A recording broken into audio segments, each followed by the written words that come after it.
MTV news Kannada ವಾಹಿನಿಗೆ ಸ್ವಾಗತ. ಸಾರ್ವಜನಿಕರು ಸುಗಮ ಸಂಚಾರಕ್ಕಾಗಿ ರಸ್ತೆ ಅಭಿವೃದ್ಧಿ ಕಾಮಗಾರಿಗೆ ಕುಡಚಿ ಶಾಸಕ ಮಹೇಂದ್ರ ತಮ್ಮಣ್ಣವರ ಭೂಮಿ ಪೂಜೆ ನೆರವೇರಿಸಿದರು.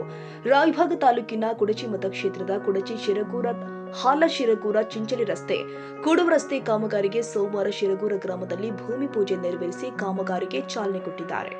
ಲೋಕೋಪಯೋಗಿ ಇಲಾಖೆಯ ಅಡಿಯಲ್ಲಿ ಸುಮಾರು 2,85,00,000 ರೂಪಾಯಿ ವೆಚ್ಚದಲ್ಲಿ ಕಾಮಗಾರಿಗೆ ಚಾಲನೆ ಕೊಡಲಾಗಿದೆ. ಈ ಸಂದರ್ಭದಲ್ಲಿ ಗುತ್ತಿಗೆದಾರ ಸದಾಶಿವ ದಳವಾಯಿ, ಪಂಚಾಯಿತಿ ಅಭಿವೃದ್ಧಿ ಅಧಿಕಾರಿ ಎಸ್ಎಸ್ ಪ್ರಭಾಕರ್, ಕಲ್ಮೇಶ್ವರ ಕಾಂಬ್ಳೆ, ಶಂಕರ ದಳವಾಯಿ, ಮಾರುತಿ ಕಾಂಬ್ಳೆ, ಮಹಾದೇವ್ ಮಗದುಂ, ಈಶ್ವರ ಮೋರಡಿ, ಸಂಚೋ ಚೌಕಲ, ಲಕ್ಷ್ಮಣ್ ಬಾವಿ, ಈಶ್ವರ ಕುಮಾರ್, ರಮೇಶ್ ದಳವಾಯಿ, ನೀಲಪ್ಪ ಕಾಂಬ್ಳೆ, ರಾಜು ಕುಮಾರ್, ಗೀರೇಗೌಡ ಪಾಟೀಲ್, ಬಾಹುಬಲಿ ಬ್ಯಾಡಗಿ ಮತ್ತು ಗ್ರಾಮ ಪಂಚಾಯಿತಿ ಮಾಜಿ ಅಧ್ಯಕ್ಷರು, ಉಪಾಧ್ಯಕ್ಷರು, ಸರ್ವ ಸದಸ್ಯರು ಉಪಸ್ಥಿತರಿದ್ದರು.